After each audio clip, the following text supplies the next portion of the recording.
Want to know how to reverse each word in a sentence in Java? In this video, we will learn how to reverse each word in a sentence or a single sentence while keeping their positions. Example, we have something known as Java is cool. We need to reverse it out. So we need to reverse every word.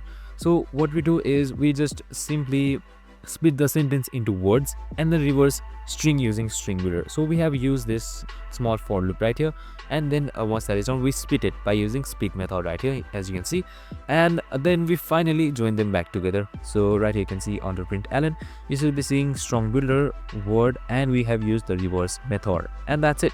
Super simple and easy. In just a few lines of code, your string input, that is Java is cool, should be reversed, and that's it. We can just simply run the code to show you, and here you have it. I hope this video helped. If it did, make sure to like, subscribe, and tune in with us for more of these videos. See you in the next one.